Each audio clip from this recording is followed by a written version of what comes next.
Exposed. Written by Suzana Thompson. Narrated by Lauren Sweet. Chapter 9. To my dismay, Mason followed me home. "What the hell are you doing here?" I demanded. Ignoring me, he strode past me and started knocking on the front door. I had a key, but I didn't want to let him in. Mom, however, was thrilled to see him when she opened the door. "Mason, my goodness, you look so handsome in that tux. Is there a dance tonight?" "No," he replied as I stood fuming in the driveway. "Ella and I dressed up for that photo shoot I told you about. My friend is a photographer also, and I thought we could get some pictures together too, as well as the ones I'm going to take of Ella. Is it okay if we go do that now?" "Of course," she told him as I came stomping up to the door. "No," I protested. "I want to change out of this stupid dress right now. Leave me alone, Mason. I've had enough of you today." "Ella," Mom scolded me. "That is so rude. Mason is trying to help you. So stop being a stick in the mud and go to the photo shoot with him." "Help me?" I replied derisively. "You don't know what you're talking about. He wants to shame me and—" "Give me a break," Mom interrupted in exasperation. "Honestly, Ella, sometimes you sound just like my mother. When are you going to act your age and have a little fun? You're not going to be able to keep your hot boyfriend by being such a prude." "Mom," I rebuked her. "That is so wrong. My mother isn't supposed to say things like that to me." "You should be happy I'm letting you have fun," she insisted. "Am I right, Mason?" she asked him. He looked at me with an inscrutable expression as he answered her. "Ella should have fun, but she'll keep me regardless. I'm not going anywhere." "Sexy and sweet," Mom gushed embarrassingly. "The whole package. You are a lucky girl, Ella, so you better go with him." "Seriously?" I complained. "That's all it takes? He tells you some bullshit line and I'm supposed to go with him? I just told you he doesn't have good intentions. Doesn't that bother you at all?" "Oh, stop being such a goody-goody. You're going to have to get over your shyness if you want to be a model. You should probably get some shots of her in a bikini too, Mason. The agency will want to see as much of her as they can. I'll go get it for her." She ran off just as I opened my mouth to protest, and Mason grabbed my arm as I tried to go in after her. "Let go," I demanded, shooting a threatening look at him. "Just let her have her way," he said. "I won't make you wear the bikini, so it's not worth arguing with her about it." "You won't make me do anything," I bristled at him. "So stop thinking that you can." "I can make you moan," he said with a cocky smirk. I rolled my eyes, but I could feel my fair skin flushing. "We could test it out," he suggested, "and see how long you can hold out from moaning." "Forever," I replied curtly, "because you're not touching me again, so let go." He complied, but continued to taunt me. "You know you wouldn't last long." The idea excited me, but I wouldn't give him the satisfaction of knowing that.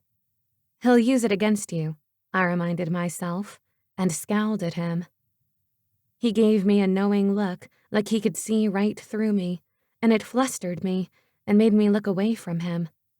When he suddenly leaned in and placed his mouth very close to my ear, every nerve ending in my body became hyper-aware of him. Feeling his warm exhale raised goosebumps on my skin and sent a shiver down my spine. I gasped when his tongue grazed my earlobe before he lightly sucked it into his mouth. The sensation seemed to travel straight down to my core, bringing back the ache between my legs. My ear had become an erogenous zone, and Mason was the devil whispering temptation into it with his hot breath. "I'll only touch you with my mouth and my tongue." After wreaking havoc in my body with his wicked words, he moved back into his original position as my mom came rushing toward us with my bikini clutched in her hands. To my mortification, she thrust it at Mason, and he took it with a small smirk playing over his lips. "Smile when he takes your picture," she admonished me. "A model needs to look like she's having a good time. You have to make people want to be you. That's what will get you jobs and make you popular." "I don't want to be a model," I argued, "and I'm not having my picture taken." I still hadn't regained my composure after what had just transpired with Mason, and I felt even more uncomfortable with him standing beside me holding my bikini as my mom gave him free rein to take pictures of me having a good time. I could just imagine what he was thinking. "Don't be silly," she said. "Every girl wishes that she could be a model, and you've actually got the looks for it. Why wouldn't you want to make lots of money getting your picture taken?" "That's what you want, not me. I want to go to college and get my degree." "I can't believe you want to throw away your chance.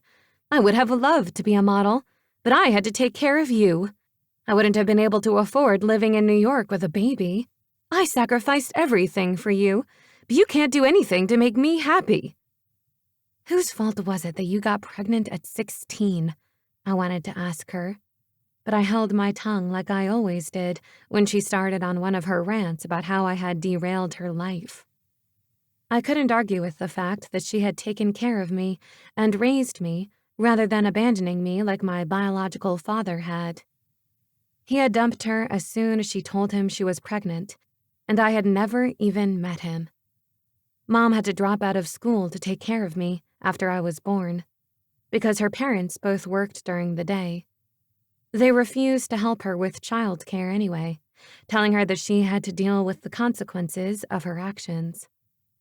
Mom had told me that she spent a year stuck in the house, being unable to go out and do anything, since my grandparents wouldn't babysit me even for a short time.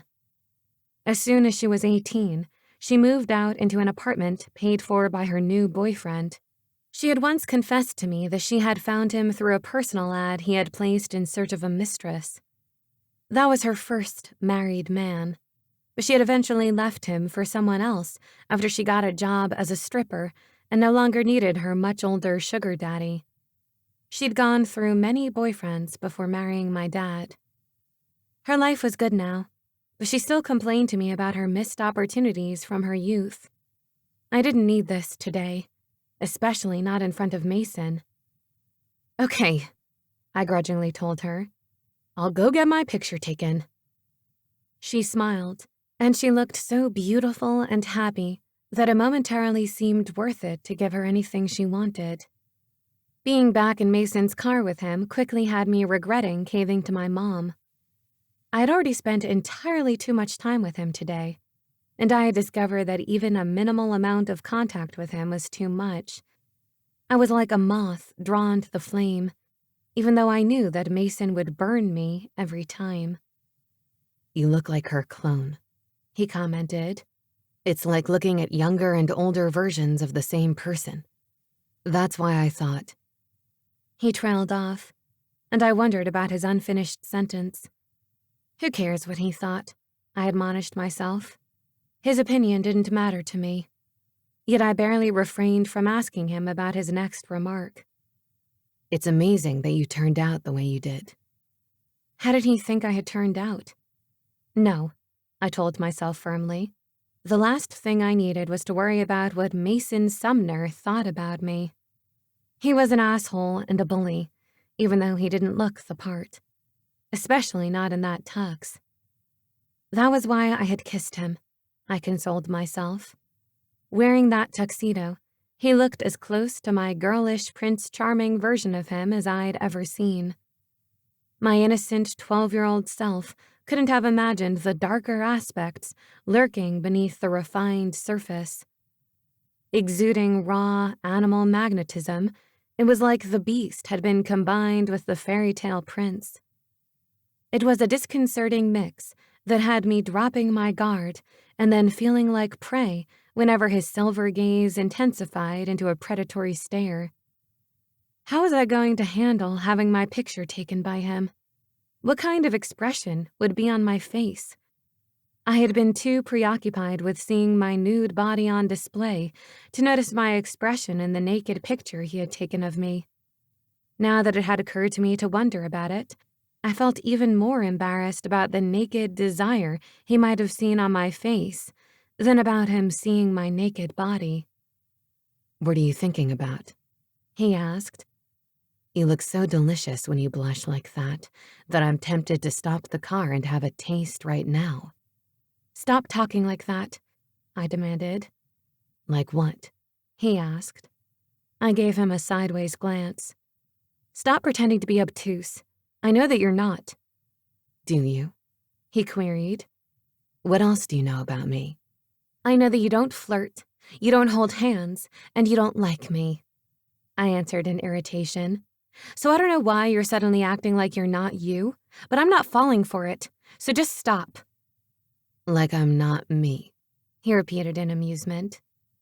"Well, Ella, I don't think that you know me any more than I knew you." Oh, I know you, I retorted. You're an asshole, a bully, and a manipulative liar.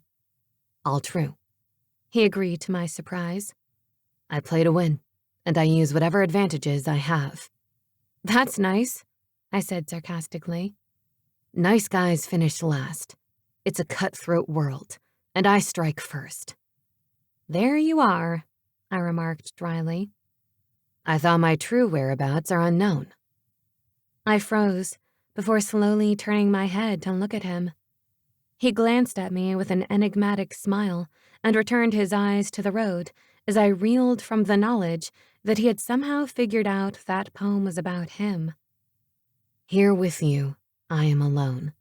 Your true whereabouts are unknown," he quoted. Rather dark, but I like it just as much as the sexy one. Actually, I find the thought of you writing poems about me surprisingly sexy. Nobody said it was about you, I snapped. Now who's the liar? Who else are you obsessing about except me? I am not obsessed with you, I replied in outrage. Of course you are. You told me so yourself. And you've written more poems about me than anyone else. I'm obsessed with you too, Ella. I have been since the first moment I saw you. I was supposed to be taking revenge on your mother, but as soon as the private investigator gave me that picture, I knew that I wanted to meet you. I talked my mom into moving here so that I could go to school with you. I gaped at him. You moved here because of me? I told myself that it was because of your mother, that I could get to her through you. But I spent more time thinking about you than I ever did about her. You've gotten under my skin, Ella, and I'm glad to know I've gotten under yours. More bullshit, I told myself. But it was impossible not to be affected by his words. He was playing me like he knew every note it would take to seduce my body and my mind. You'll never be alone when you're with me, he promised. I take care of what's mine. Any problem or concern you have, you come to me and I'll take care of it. I laughed derisively. I wouldn't have any problems if it wasn't for you. You're the problem, Mason. Not anymore, he said. Whatever you want, just tell me and I'll get it for you. I want you to leave me alone, I replied. Let me rephrase that. Whatever you honestly want, I'll do. You just can't believe that someone doesn't want you, I retorted. Your ego can't handle it. You wrote an erotic poem about me and told me that you want to marry me. That doesn't sound like you don't want me. I had forgotten about that video he had taken of me until he mentioned that ridiculous, drunken declaration. Feeling my face flush again, I protested that I was drunk when I said that. What a sober person thinks, a drunk person says. Alcohol is like truth serum. That's not true, I exclaimed. People say all kinds of stupid things when they're drunk. What about when you wrote those poems about me? Were you drunk then, too? I never confirmed that they were about you, I said. You just assumed that. Really?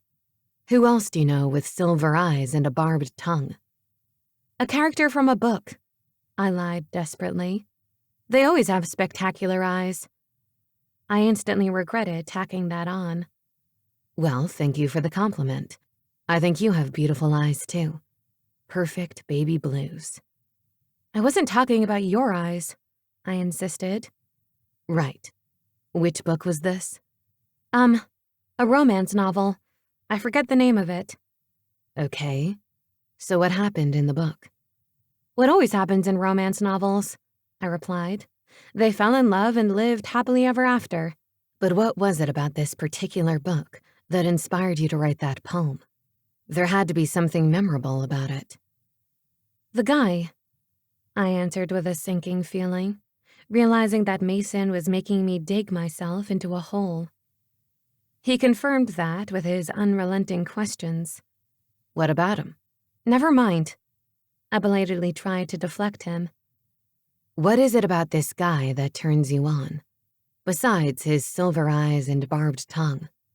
A barbed tongue is not a turn-on, I argued foolishly. It obviously is for you since you mentioned it in your sex poem. It gets you all riled up, and you want to put that tongue to other uses. Don't you, Ella? I tried not to think about those other uses, and failed miserably. A telltale blush heated my cheeks, and Mason laughed quietly. Doing my best to ignore him for the rest of the ride, I started feeling nervous about what he would do once we arrived at his house. I was surprised when he took me to a park instead. It's a nice place for pictures, he said in response to my questioning look. Hey, Cassie, he called out when we got out of the car. I was astonished to see her there, and Mason approaching her with a greeting. Thanks for meeting us here. Do you know my girlfriend, Della? Cassie looked at me in bewilderment. Yeah. Hi. Hi, Cassie, I responded, and glanced at Mason for an explanation. I asked Cassie to take the pictures, since she's the photography expert, he told me. I knew that Cassie was on the yearbook staff, and that she also worked on the school paper. I had seen her taking pictures of people at school, and I had never been included in those photos. She wasn't part of Mason's crowd, but she had taken lots of pictures of them for the yearbook. I hadn't expected him to associate with her outside of school, but I hadn't expected him to associate with me either. Under Cassie's direction, we proceeded down to the pond for picturesque photos that were bizarrely similar to wedding photography. She had us clasp hands while we gazed at each other. Beautiful, Cassie said. It would have been if we were a real couple. I would have cherished these romantic pictures with my incredibly handsome boyfriend. Instead, I stiffened in his arms when Cassie instructed him to embrace me from behind. Being enfolded against the hard length of his body made me aware of his strength and size in comparison to mine. I felt overpowered by his masculine hold on me. Relax, he murmured quietly against my hair. The seductive sound of his voice and the stirring of his breath over the fine hairs on my scalp made the sensation of being pressed against him feel good. It felt natural to yield to his superior strength and let him take care of me. I succumbed to languid desire and glanced back against him as I rested my head on his shoulder. He tilted his head down toward my exposed neck and grazed his lips over the sensitive skin in a tantalizing, feather-light trail. I threw my head back over his shoulder and whimpered out a moan. Cassie's hesitant voice pulled me back to the realization that we weren't alone. I stiffened again before tearing myself out of Mason's arms like he was on fire. Mortified heat consumed my entire body as I flushed from head to toe in shame. Cassie was speaking, but I had no idea what she was saying as I took off toward the parking lot. Take me home, I said when Mason caught up to me. Meet us at my house, he said, and I realized he was talking to Cassie. I reached for my purse, but it wasn't hanging by my side. I've got it, Mason told me, as I remembered that I had set it down at the base of a tree before posing for pictures. I glanced toward him and saw it dangling from his hand. When I grabbed for it, He pulled it out of my reach and darted ahead of me to throw it into the trunk of his car and slam the lid closed. He clicked the lock as I lunged at it with the intent to open it. "Give it back," I demanded. "Get in the car," he ordered. "No," I retorted. "I'm calling my mom to come get me." "Not without your phone," he replied. "Also, she wouldn't come. I'll call her right now if you insist, but she won't come if I tell her the photo shoot isn't done and that you're just being temperamental." "I'm not being temperamental," I argued. "Then what's the problem?" he queried. I flushed again under his immutable gaze as he waited for my answer. His neutral expression gave no hint of his awareness of my embarrassment, but I knew that he had heard my humiliating moan and knew the effect he had on me. I wasn't about to admit any of that out loud, so I said nothing before trudging toward the passenger side of his car in defeat. He clicked the button to unlock the door for me, and he slid in beside me as I got in. He drove to his house in silence, and I tried to use the reprieve to compose myself. I was still on edge when we arrived, though, especially when he grabbed my bikini from the back seat and handed it to me. My gaze shot to Cassie, as if seeking her assistance. She seemed just as unnerved as I was, but she managed a weak smile. "You can go change in my room," Mason said, as he unlocked his front door. "We'll wait down here for you." My embarrassment prevented me from voicing a protest that he had told me that I wouldn't have to put on the bikini. At least going up to his room afforded me a reprieve from him. My nervousness ratcheted up when I took my dress off and had to remove my bra. I had locked the bedroom door, but I didn't trust Mason not to somehow barge in. I hurried to put on the bikini top, but I felt the price tag in my hand when I grabbed it. Cursing, I ripped it off and dropped it on the floor in my rush to cover my breasts with the material. I tied it and tugged at it in a futile attempt at full coverage. There was a reason that I had never worn this string bikini that my mother had picked out for me. The triangle cups left a lot of cleavage exposed. I debated whether to change back into my dress and refused to pose in the bikini, but I knew that Mason was right about my mom being on his side about this. I decided to just get it over with so that I could go home. Taking off my panties in Mason's room made me feel sinfully exposed, like I was undressing for him. It didn't help that putting on the bikini bottoms prolonged my partial nudity while I tied one side. Finally pulling the flap up to cover the apex between my legs so I could tie the other side, I was still exceedingly aware of how little of my body was actually covered. The sides of my ass cheeks hung out the back, no matter how much I tried to pull the material over them. I really didn't want to pose in this bikini like some Playboy centerfold. They're naked, I reminded myself.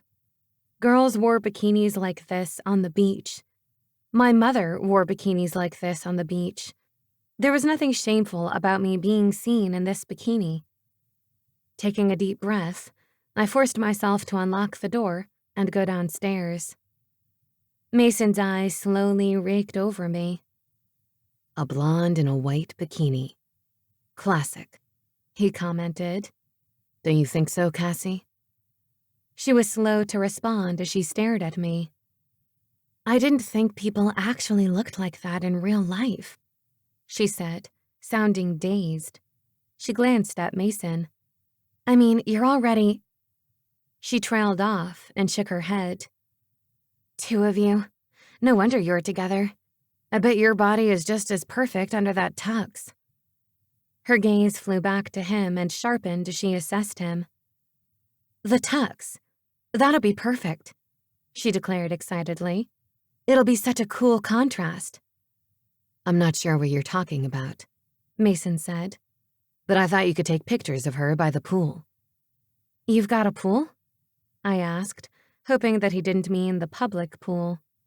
"Yes," he replied. "It's this way." He turned and led us toward the back of the house and out the patio door onto the deck. We passed a hot tub and went down the steps to the backyard. I was glad to be walking behind them, where I wasn't on display to their gazes. And I was also happy to see that there was a privacy fence around the backyard to shield me from view of the neighbors. The in-ground pool looked inviting under the heat of the sun, and I envied Mason for having his own pool. I went to the YMCA to avoid anyone from school who might frequent the local public pool. I sure didn't want to deal with them during my free time, but Mason was cutting into it more and more. Now he had dragged Cassie into this mess, but she seemed excited to be involved. "Ella, come over here by Mason. You guys are going to look amazing," she said with enthusiasm. "I just wanted a few pictures with her," he told her. "You can take the rest of her alone. This is supposed to be her photo shoot." "I'll get some shots of her alone, too," she replied. "But I have to get you two together like this. It's going to be the most amazing look." I couldn't understand her thinking, since I thought it would look extremely odd for Mason to pose with me in his tux while I was in a bikini.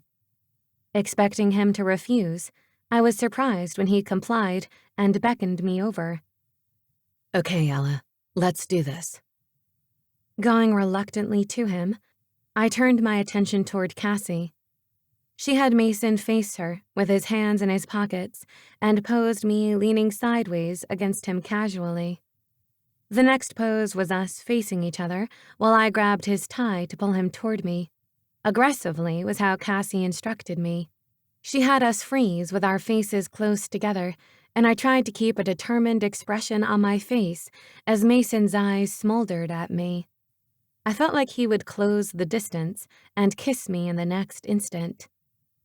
"That's hot," Cassie said. Okay, "Pull tighter," Mason told me, interrupting her. I yanked, using the opportunity for retaliation, but Mason kept his balance and went with the momentum to bring his mouth a hair's breadth from mine. My lips seemed to part of their own accord, and Mason's breath ghosted over them as his lips hovered in a near kiss. "Hold, just like that," Cassie said excitedly. "Perfect." "Oh, I've got an idea. Do one of those tango poses where you bring your leg up and he holds it." It involved me leaning into him with my arms around his shoulders and one leg bent across his waist, while he held the bottom of my thigh with one hand and pulled me toward him with the other one splayed over my lower back. Both hands were touching my bare skin, and it felt extremely sexual, especially when he started stroking my thigh with his thumb. For our final photo together, Cassie told Mason to take off his tux blazer and give it to me to put on. She also had him take off his tie and undo several buttons on his shirt before having him pose sprawled out on a chair with one leg thrown over the armrest. I was instructed to stand beside him with my wrists crossed up over my head in a stretch which pulled the blazer up to reveal my stomach and some of my cleavage. "I want one of her like that alone," Mason said, after Cassie took our picture. I glanced at him. "These aren't for you." "Of course I'll get copies," he replied. "I'm the one who's paying her." I gaped at him. "You're paying her for this?" "Why are you so surprised?" he retorted. "You'd need to pay any photographer you went to." I had assumed that he had intimidated Cassie into doing his bidding, but I said nothing and turned my attention to her as Mason got out of the chair. I gasped when I suddenly felt his arms around my waist and his body pressed against my back and rear. "You look so fucking sexy," he said into my ear, sending my temperature skyrocketing. "Wow, that was the hottest one yet," Cassie exclaimed. "I think you could get a lot of work modeling together." "She doesn't need me to look hot," he replied, before lowering his voice to whisper in my ear. "You're a fantasy come true." He was playing havoc with my hormones, but his words also had the effect of making me feel sexy. I felt confident and sensual as I posed by myself, while Mason watched me over Cassie's shoulder. My eyes were on him most of the time, rather than looking into the camera, but Cassie was happy with the results. She took various poses of me around the pool and laying in a chair like I was tanning beneath the sun. Mason disappeared partway through my solo photo shoot and returned at the end dressed in shorts and a t-shirt. You can cool off in the pool before you change back into your clothes, he offered.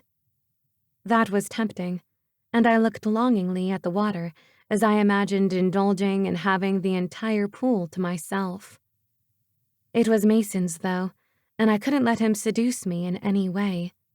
Not with his looks, his words, or his possessions. I had to remember that he would use anything to breach my defenses and get his way. I had already softened toward him way too much and nearly forgotten that he was my enemy. "No thanks," I said tersely. "I want to go home, like I told you hours ago." "What's with the attitude?" he demanded.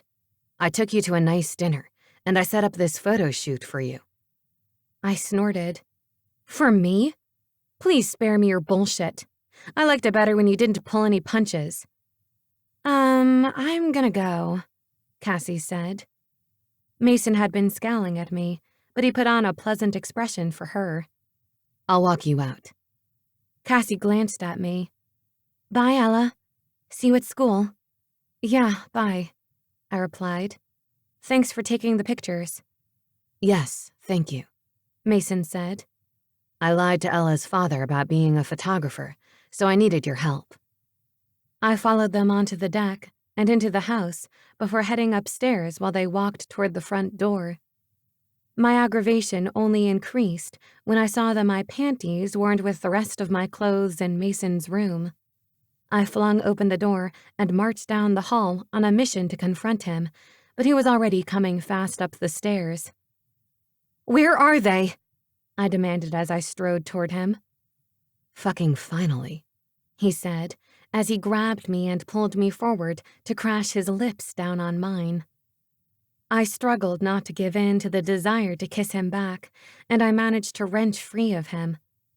"What the hell are you doing? Did I look like I wanted to kiss you? Can't you see that I'm pissed? Where the hell are my underwear?"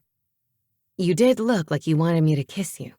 The looks you've been giving me all day have been driving me crazy. As for your underwear, when you take them off for me, don't expect to get them back." "I didn't take them off for you," I retorted in outrage. "I couldn't wear them under this damn bikini. You have no right to keep my stuff anyway. Give them back." "No," he said. I whirled around and stomped back into his room to begin tearing through his dresser in search of my panties. Deliberately throwing his stuff on the floor, I yelped when he grabbed me around the waist and pulled me away from the dresser. My protest died on my lips when I heard him groan. "Fuck, you feel good," he spoke in a rough voice against my hair. He did too. His hard body pressed against mine was a feeling that I wanted to sink back into.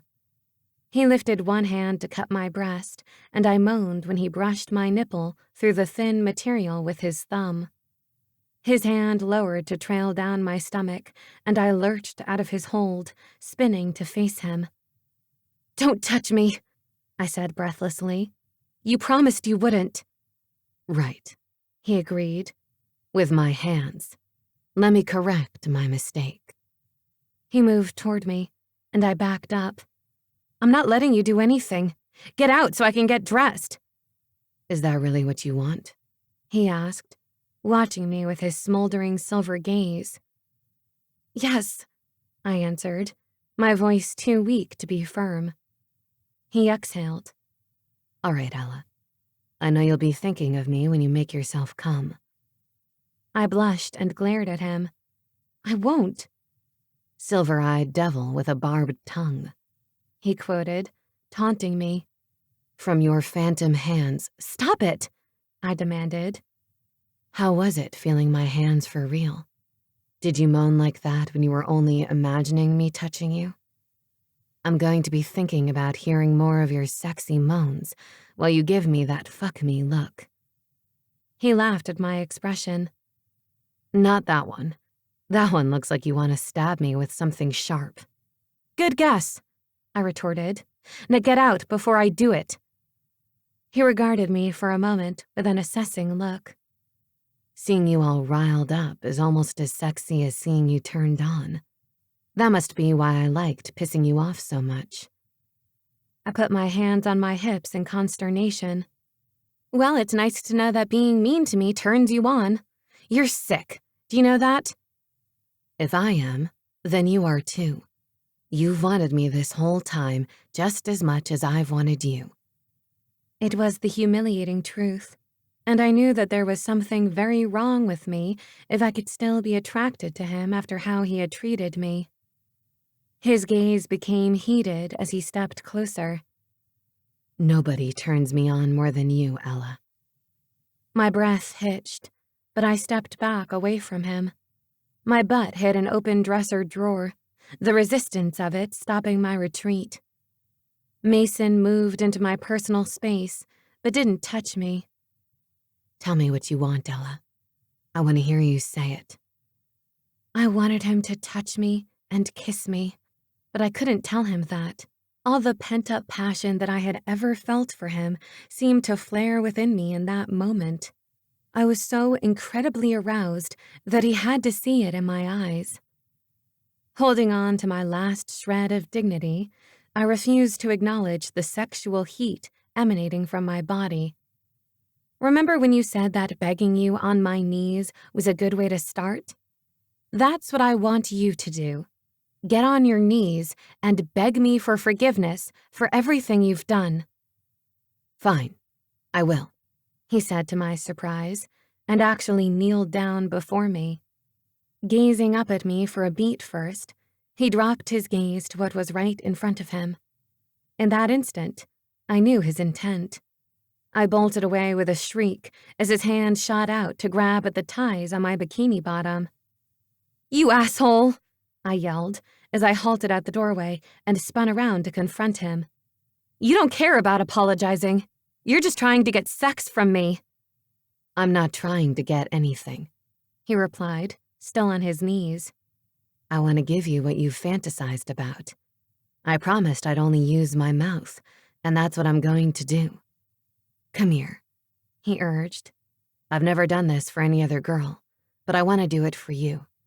That should prove to you how much I want to make it up to you. I recoiled from the very thought of what he was suggesting.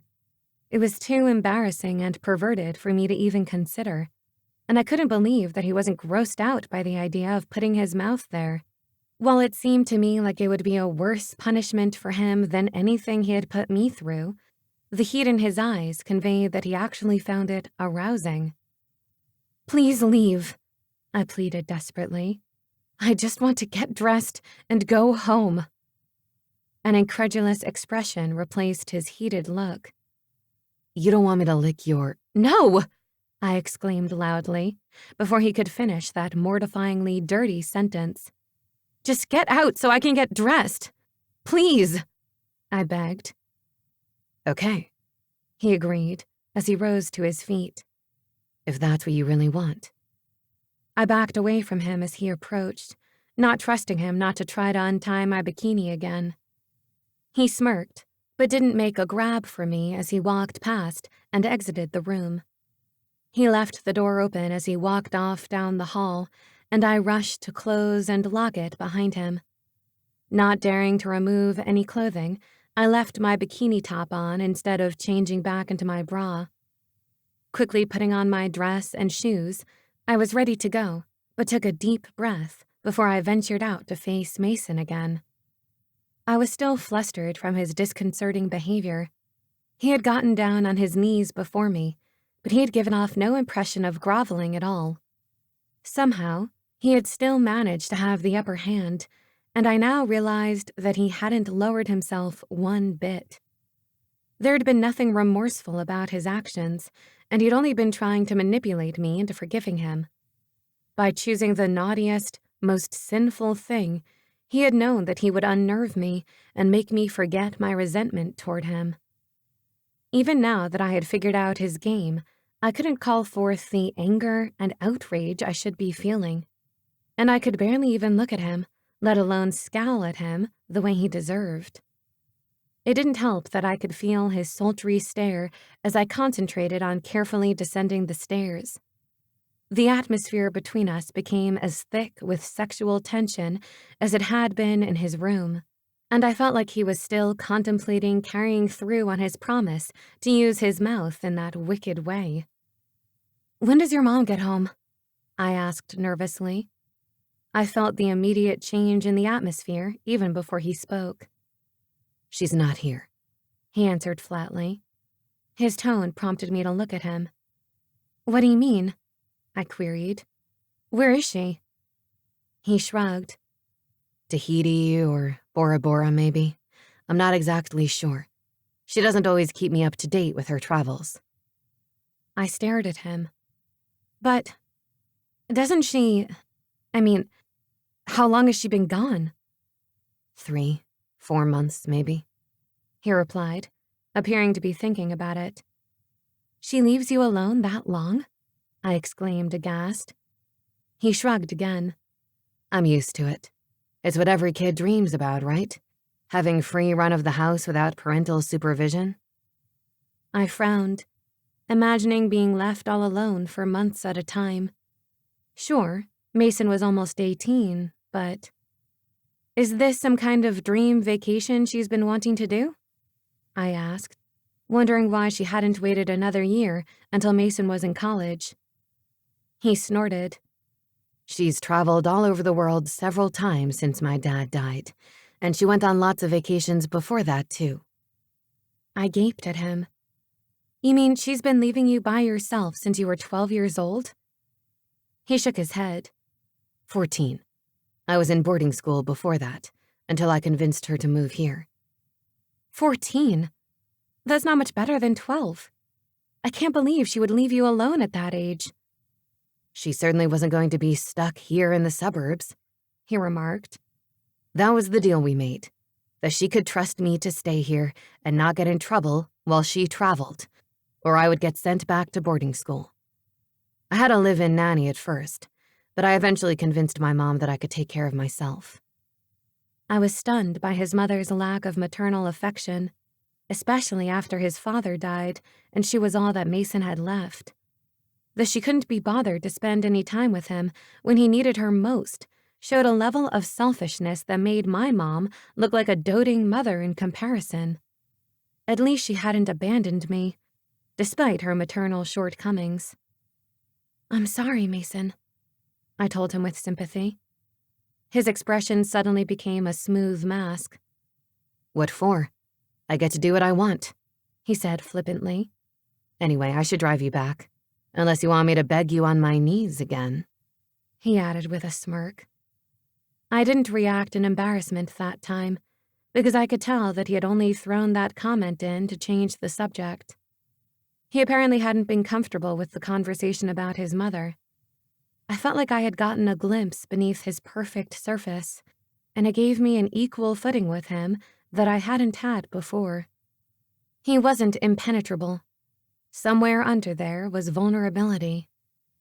That knowledge gave me power, but I didn't realize that it could also be treacherous to my heart.